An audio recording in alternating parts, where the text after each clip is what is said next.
Hello and welcome to Season 2, Episode 13 of You Are My Oxford podcast, sponsored, of course, by Nutmeg, the nostalgic football management game. Episode 13, Matt. Unlucky for some. Indeed. Unlucky for Gary Rowett, maybe. Or perhaps just unlucky for anyone who was at last night's defeat to Swansea as well. That was dreadful, wasn't it? Ouch. It was, I think fair to say pretty desperate, all in all.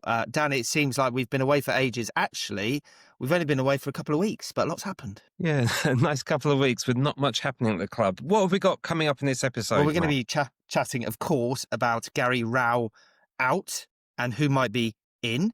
We've got 3 games and 3 points to review. And Dan, in our nostalgia corner, we're going to be reminiscing about one of the best left wingers I've ever seen at Oxford United. That's a hell of a claim. Theo is going to be here to assess our performances pre and post Gazball. Well, we are cramming a lot in this week, aren't we? And of course, we are going to be playing the one and only John Narbert game. Matt, we've got so much to stuff in. We're also doing a Christmas-themed Oxford United 11. I like what we did there. Something to do with stuffing. But I can't think of a player who from Oxford called stuffing, but maybe there was one. All that, plus our regular reminder, of course, to check out our socials on TikTok, on Instagram, YouTube, Facebook, Blue Sky, and X. And Matt, appearing on screen just about now, there's a QR code, which is a link to our fast-growing WhatsApp community. Mate, I love that. Scan that. Yeah, a lot happening on our WhatsApp community, so do join us there. So, I guess we have to start with the big change at the club. We decided, Matt, not because we're lazy, but we decided not to do an emergency podcast, but instead spend time with our families. But since our last podcast, Gary Rowett has been sacked. Matt, were you surprised? I think I was, to be perfectly honest, Dan. But I am the ultimate, and this is what I've come to realise over the last couple of years, I am the ultimate stick with the manager kind of guy. I was the same with Des.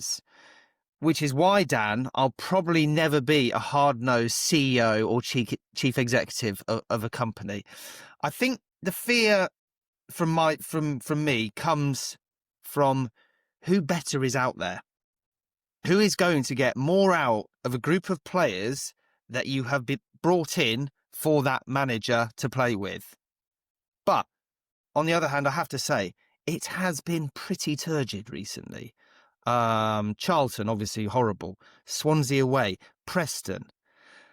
But then there were those flashes, wasn't there, this season? Bristol City away. Ipswich.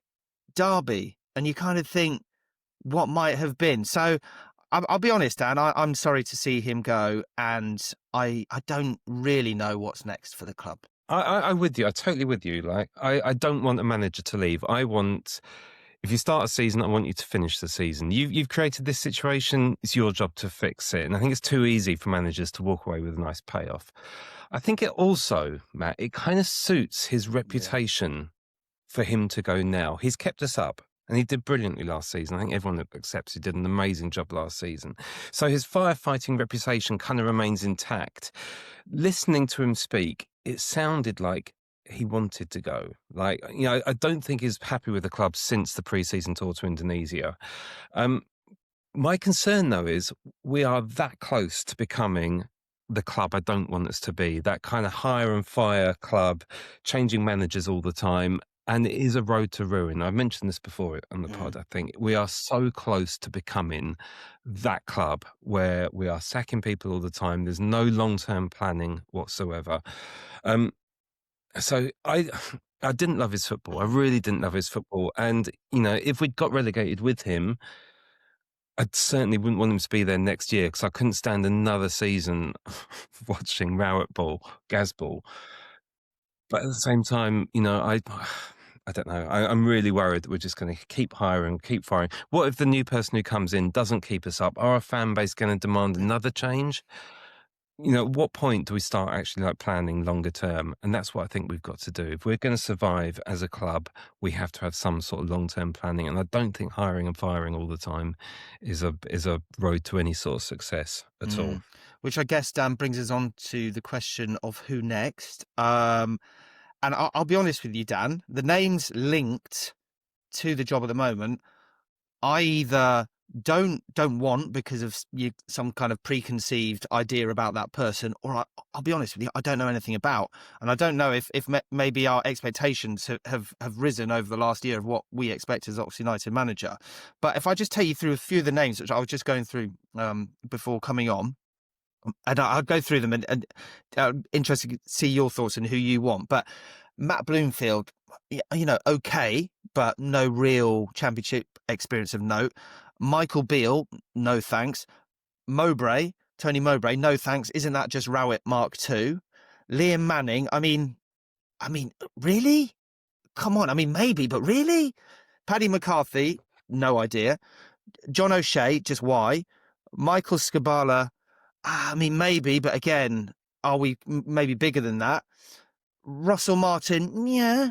So, in my brain, I'm going like, why am I thinking differently? And I think whoever comes in is going to have to win over the Oxford United fans. And I think when we got Rowett last year, we were instantly excited. And I think it was almost because it gave us a bit of validity that we were a serious championship side. And I think now whoever comes in, we want someone to keep us up, maybe push on. Oh, and wait a minute, play in a really attractive style. So who is that person? Dan, I've gone through the list there. Who exciting? Who do you want? Listen, the one thing I'm going to say is, and I always take this kind of stance. I haven't got a clue, right? I haven't got a clue because I'm not involved in the job interviews. I'm not looking at their CVs. I'm not looking at the PowerPoint presentations that everyone does these days when they go for a managerial job. So I don't know, right? And the times before when I've been really judgmental, I was really anti the idea of Michael Appleton when he came in because he had a terrible reputation. He had been at a number of basket case clubs and had, been sacked by all of them, and he had done a pretty lousy job at all of them. And yet he's probably the manager who's given us the most joy over the past decade, probably, this century. So we don't know, right? We don't know. And, Bloomfield appears to be the one that, lots of people are kind of talking about at the moment as the most likely. Yeah. I don't know much about him. He was at Wickham. He did all right there. Then he went to Luton, didn't he? But Luton were in a terrible state. Are we in a terrible state? I don't know. So, yeah, honestly, I kind of trust the people who are appointing the manager because they have got the last ones pretty much right. We haven't had a really bad manager since Pep. True. Pep Clotet. So generally, I'm kind of thinking, we've got to trust the process.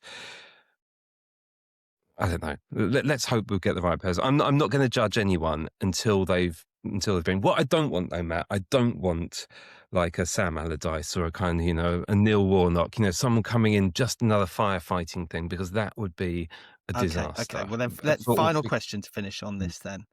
What is the most important thing from the next manager to keep us up this season by whatever means necessary, or to get us back playing? We might go down, but it might kind of, there's a bit more of a 5-year plan, and, we're in a better position if we do go down with them next season. I would prefer the latter, genuinely, which is a crazy thing to say, but what I don't want is us to, spunk a load of money away in the January transfer window on short-term players, with no kind of long-term planning whatsoever. I don't want a manager who is going to walk away this time next year. I want someone who's got a vision, who's going to build the club properly. So if we do go down, and I think realistically, we are very much looking like a club that is going to go down, I want us to be able to bounce back in really good health. And what I don't want is us to be Luton next year, going down into Division 1 and really, really struggling again. So I want to go down. No, I'm going to get that straight.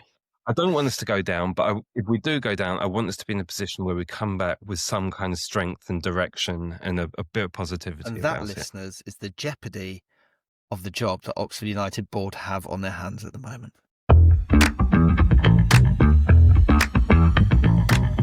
So 3 points from the last 3 games. I'm not sure we'd have predicted a win against Southampton, then defeats to Swansea and Charlton. Although, having said that, beating teams we don't expect to beat, but losing to relegation rivals does appear to be a bit of a theme this season. Dan, let's keep this fairly brief. Let's start with Swansea, because it wasn't great, was it?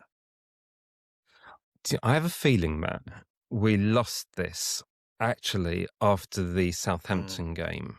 Craig Shaw, after that game, said he kind of admitted to having no tactical prowess whatsoever. He said, I'm great around the players and stuff, but I'm not very good at the tactics. And I think that really came through last night. We were all over the shop. Honestly, it was totally and utterly embarrassing. In midfield, we were totally overrun. We were stretched at the back all the time. A lot of our players appear to have their worst games in a very, very, very long time. That was, if you're a Swansea fan, you'd just be saying that's the most comfortable 3 points like we could possibly have had. Yeah, we kept the score down to 1, but my God, we didn't threaten them at all. They absolutely lost we didn't us, threaten them at all, and they've got 6 points off us now this season, which is just scary. It's one of those games, as you said, Dan, when everyone was 4 out of 10. Harris couldn't pass. BDK looked kind of shorn of a bit of confidence. Spencer wasn't great. And just adding to your Craig Short point, I thought it was interesting after the game where he goes, yeah, after 15 minutes, I thought I was pretty sure I got it wrong with my team selection, because a lot of players clearly were a bit burnt out after everything they did against Southampton. So, yeah, it's a bit like back to the drawing board, really. After what was, Dan, an excellent win against Southampton, which you weren't there for. So I haven't actually seen us win this season. I can't believe that. Last night, my wife said, have you won many games this year? And like, that's mad. I was counting. No, we've won 5, haven't we? And I haven't been at any of them. So, I mean, that's a fairly remarkable statistic. Shall I speak about it then? Yeah, there was an element of we have got our club back, and after the real low point of Charlton, all the horrible stuff on the that was coming from the stands, it was an element of this is what we've been missing. And yes, it's right that Rowett's gone, and Tyler Goodrum looked like the weight of the world had been lifted off his shoulders, and suddenly he was free to express himself. And then you saw Stan Mills, and you're like, why has he not been first on the team sheet every week? And that was kind of replicated throughout the team. And then, like, Jamie Cumming pulled off one of the greatest saves that I've seen by an Oxford United keeper.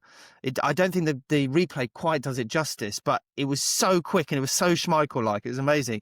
And we beat, let's not forget, a Southampton team who are very, very good. And I was just like, so all these players, they are actually good. They are actually great.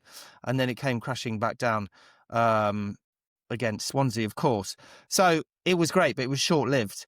But of course, the whole row out happened post-Charlton. And I think, Dan, you've got a few things to say about kind of what was happening in the stands, the reaction of the fans, and the whole day was just a bit horrible, wasn't it?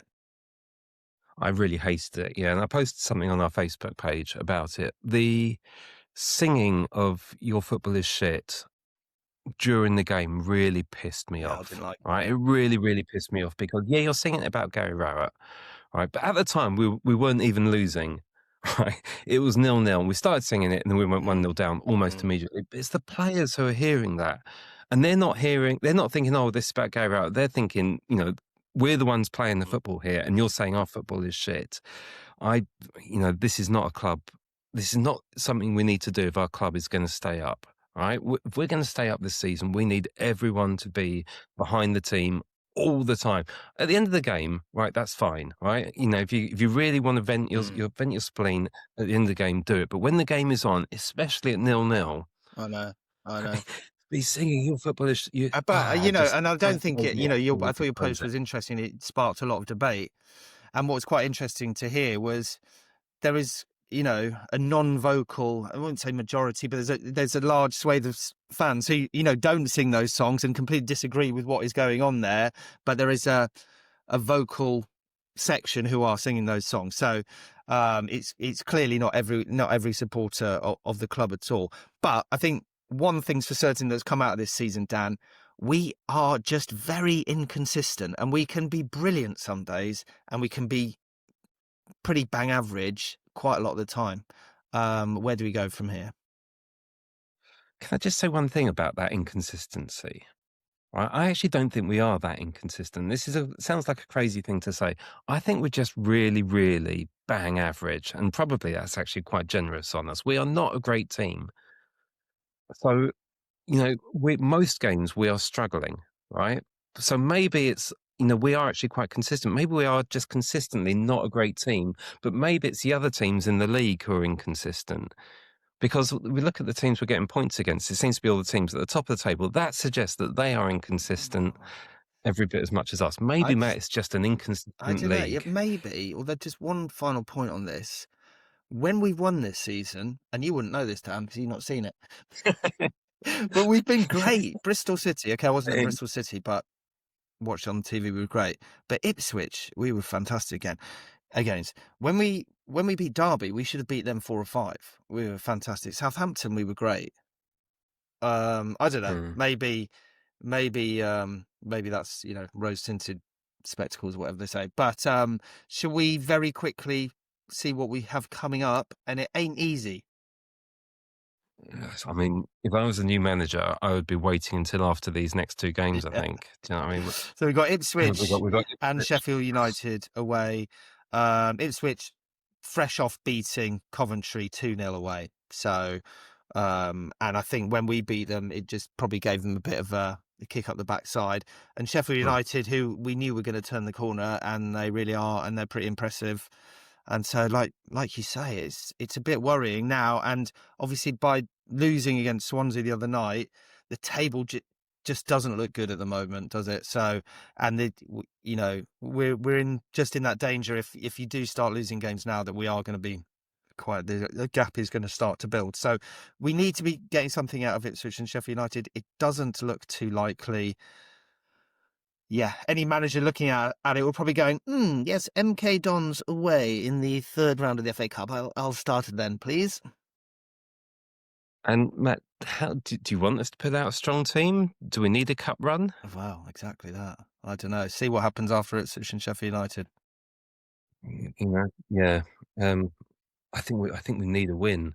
It always seems to me that our better seasons Yeah, coincide with decent cup runs as yeah. You well. look that throughout history as Um, well. So yeah, throughout history. So I kind of hope we do put out a good team, and obviously I'd like us to very much to beat MK Dons. Interesting times ahead, Matt. interesting times. Let's say, mate, you're building an all-time Oxford United 11 in a nostalgic management game like Nutmeg. I think there's one position, Matt, where we'd be absolutely overburdened with unbelievable talent, and that position is left wing. Contrast that with our current plight, Dan. Indeed, Matt. But over the years, like genuinely, I've seen some unbelievable players out on that left flank for Oxford. I've seen Kevin Brock, I've seen Pete Rose-Brown, I've seen Paul Simpson, I've seen Joey Beecham, I've seen Chrissy Allen, I've seen Marvin Johnson, I've seen Callum O'Dowda, I've seen Josh What a Murphy. list! What a lineup! Oh, some absolute fantastic Um, names there. and there's one name I haven't mentioned yet, whom for 2 seasons at least I would say was every bit as good as Joey Beecham. And those aren't words I say lightly. In his pomp, he was absolutely unbelievable. I'm talking about Paul Powell, Run VT. We need to celebrate how good Paul Powell actually was. An old-fashioned winger, often forced to play left-back, his jinking runs and classy finishes were reminiscent of Joey Beecham in his prime. Aged 19, he was called up to an England under-21 squad that included Frank Lampard and Jamie Carragher. Even as Oxford struggled the following 2 seasons, Powell's stock continues to rise, with Premier League scouts watching his every game. He was poised for a move to the big time. Cruelly, he broke his leg in a game at Walsall. When he came back, he was mistreated by successive managers who hated wingers, and despite glimpses of his talent, he lost his love for the game. And like Joey Beecham and Jamie Brooks before him, we were left to wonder what might have been. Wow, I enjoyed that. And honestly, listeners, if you haven't seen Paul Powell on YouTube and some of his clips and his goals, go and watch them, because it's fantastic. He really was so good. And I think he came at a time when we were just, I just thought players, I just thought naturally he was the next Joey Beecham, and it's just like a continuation. Oh yeah, we just get them out of the youth team, and then they come into the team, they're just amazing, and then they're linked with England, and then big moves. But Paul Powell was amazing, and what I liked about him was he could go forward, brilliantly, and he could go on mazy runs and go past players, but he was a decent defender as well, and I think maybe that was maybe, ended up being a bit of a negative in some ways because he was so adaptable across that left side. But yeah, what a player. Why are we talking about him though, Dan? Well, Matt, as you know, I've been running an On This Day advent calendar throughout December. On one of those days, I showed one of Paul Powell's incredible goals away at Nottingham Forest in the FA Cup, and I tagged him in it. Now, in the comments, one of our followers on Facebook, and I don't think he meant it maliciously at all, made a comment basically suggesting Paul Powell never really fulfilled his talent and made a suggestion why that was. We've probably all heard, people say these things in the past. As I said, I don't think he meant it maliciously, and I'm not even sure that he saw that Paul Powell was tagged in the post. But in the cold light of day, Matt, that comment didn't look great. And Paul Powell saw the comment and he responded pretty angrily. Now, because it happened on our Facebook page, I wanted to personally apologise to Paul. So I dropped him a DM and we ended up having quite a good chat, actually. And one of the things he said to me in the chat was he doesn't want to come to games anymore because people always make comments to him about not fulfilling his potential. And that really upsets him because in his eyes, what he actually achieved in his career, Championship football, England under-21 call-up, is pretty amazing. And if we think about it, what would we give for that kind of career, Matt? But he basically says he still feels the pain from those comments, even now, 20 years on. So here he is, one of our all-time most talented players to come through our system, and he doesn't want to come to games anymore because people can't help tell him that he's wasted his talent. I think that's a shame. Oh, mate, yeah, that's so sad to hear. Sad that he might, want to come to Oxford games, but either too concerned about what someone might say. That's terrible. But I have a bit of a theory, Dan, in that bar Joey, we don't give enough respect to local homegrown talent over the years. And I think Sam Long is a case in point and only properly being appreciated now. But I think just through the years, they've always got a bit of a harder time than everyone else, from, kind of Andy Thomas to, Chrissy Allen from time to time. And Paul Powell absolutely was, that was the case. And I think it's a bit of a case, he's, he's just a local lad. And I think Joey was quite fortunate just because he was so good and so much better than everyone else. But also, I think, worth making the point, and Paul Powell was a fantastic player, but he had an awful injury, Dan, didn't he? And came at a really bad time when he was, doing really well. And then, and then that's an easy time to criticise. I think the rehabilitation took a bit longer, than expected and all this kind of thing. And then the question and the fingers started being pointed at him. But I guess people maybe don't understand the effect an injury can have on a player that, a broken leg that he had or an injury like that, and how it might affect them psychologically. So it's a massive shame. I think people don't really understand the impact of a bad leg injury, right? So mate, I know you had a terrible injury as a footballer. Can you explain to the audience what it's like when you've had an injury? Does it hold you back? Talk about how.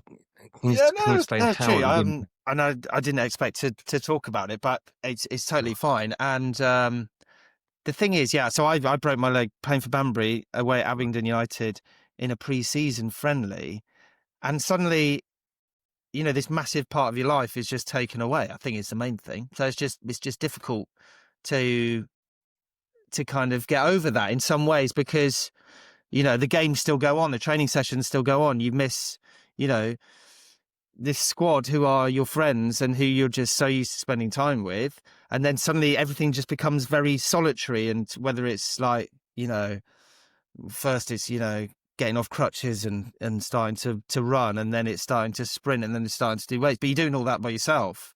And then you go into your first training sessions and everything's just, and then you're scared a bit, and the whole thing just takes a lot of time, So there's a lot of kind of just having to deal with just thinking about that the whole time. So it's not easy. It's not easy. And obviously, had an effect on Paul as well.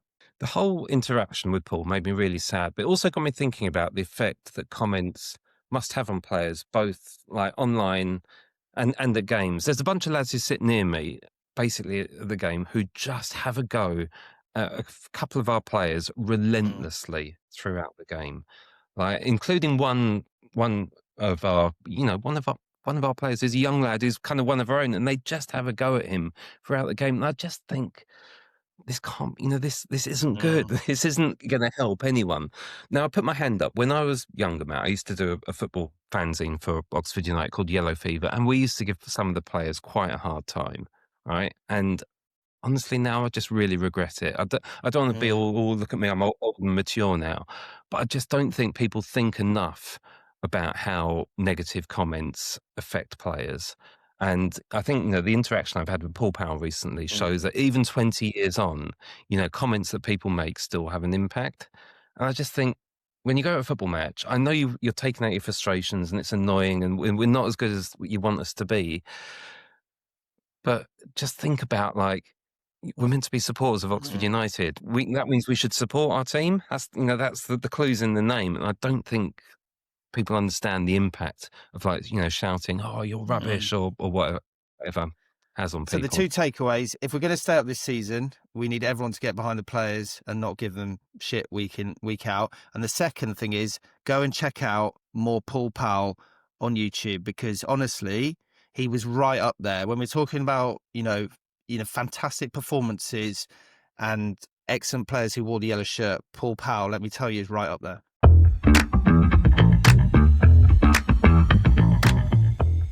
Well, joining us now from his stat kitchen, Theo. Season's greetings, sir.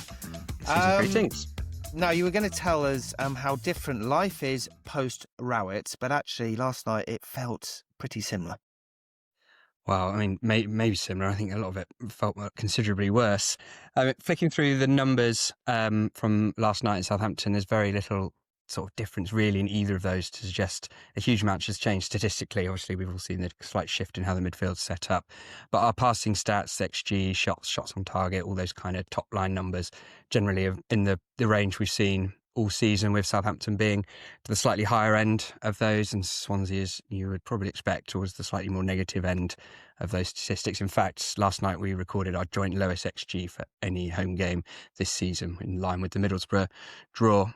What really stood out for me last night was how hard we found it to find another yellow shirt, especially sort of in their half of the pitch.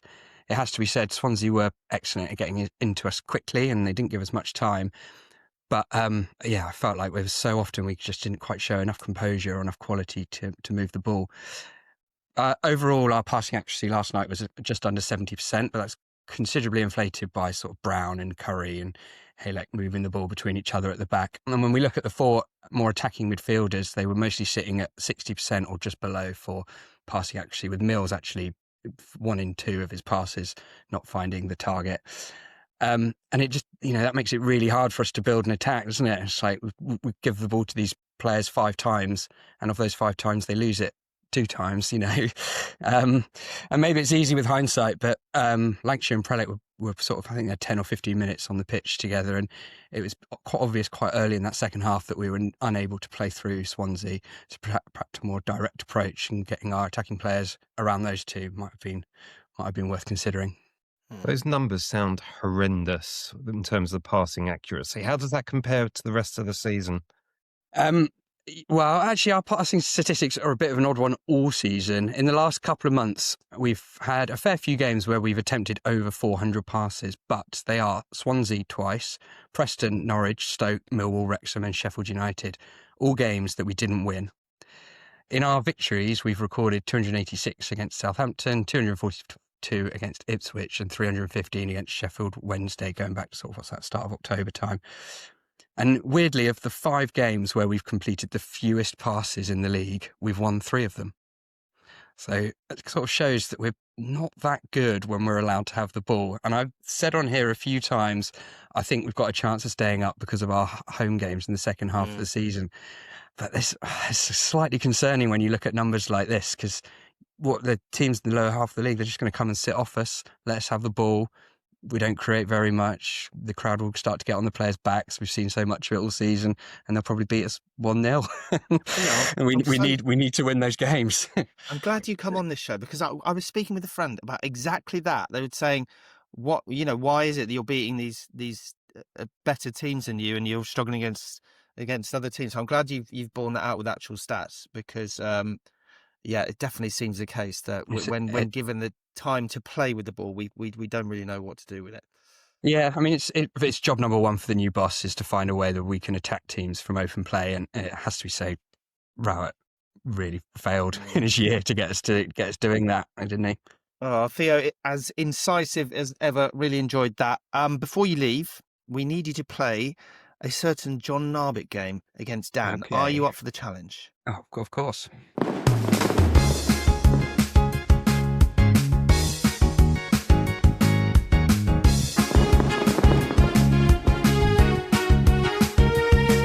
The John Narbic Game with Nutmeg. So, chaps, this is exciting, isn't it? I will choose a season at random and then tell you both what season that is.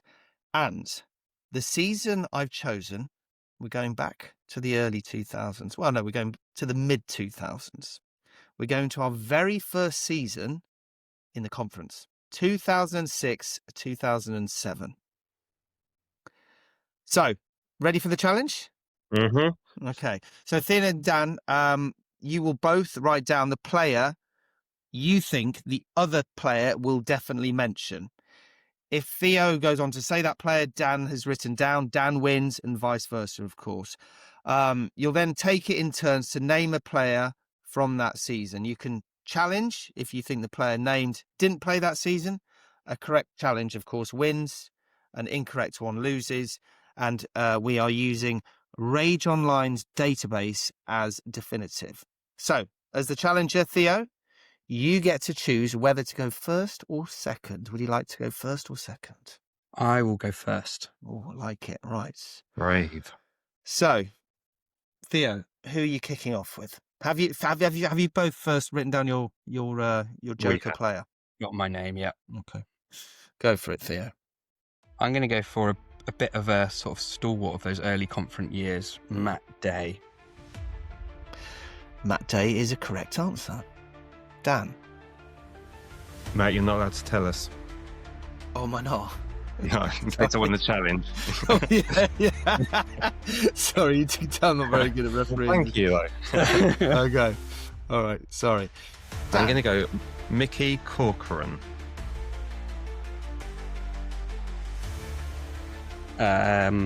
Barry Quinn.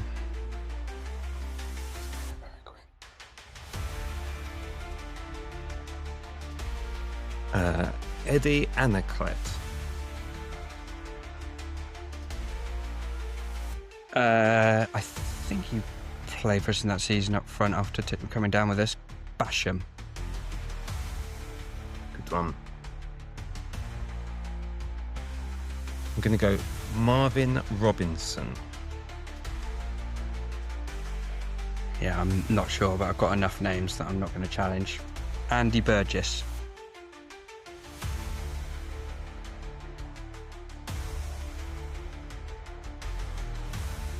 God, who was the left back? Oh, he's thinking. I'm going to go Rufus Brevitt. Yeah, I'll accept that one. I'm just about to say the goalie, but that's your tactic, isn't it? Right down the goalie. So I'm going to go Yemi. No!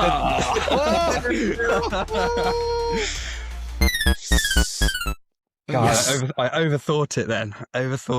Should have stuck with Billy I Turley. knew you thought I was going to go for the goalie after something you said in the last Really? episode. Yeah. I love the way the mind games are entering the John Narbic game. This is fantastic.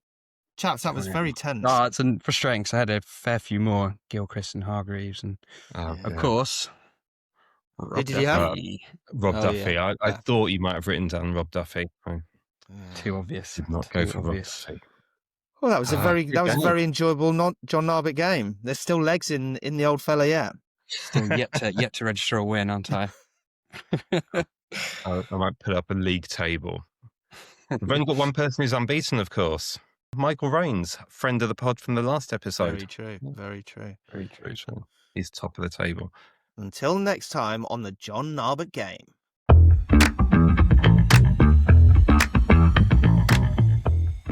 Now, Dan, I noticed over on our very popular Facebook page, you made an Oxford United Christmas-themed 11.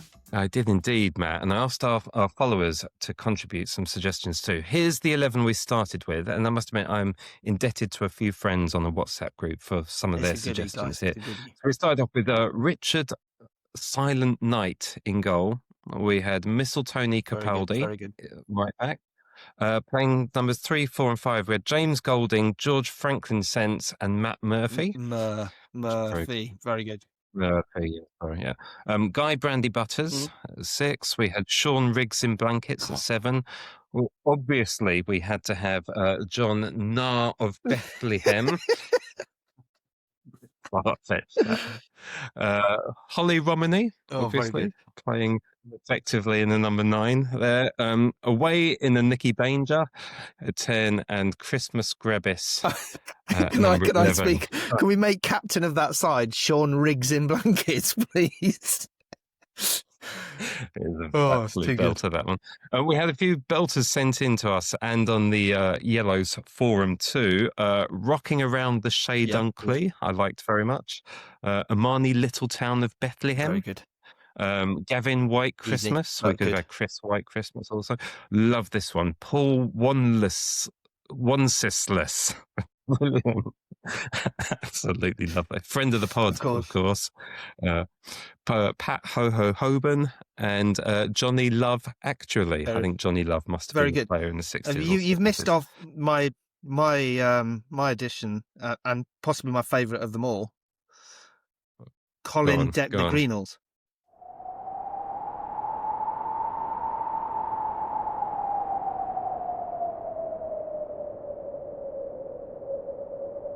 Going to put sound effect, tumbleweed sound effect. Sorry, but no, I love those. I loved reading through them. They made me laugh over a mulled wine. I apologise. I've totally forgotten to take note of some of the people who came up with those. But if it was you and you are listening, thank you very, very much. They were absolutely great.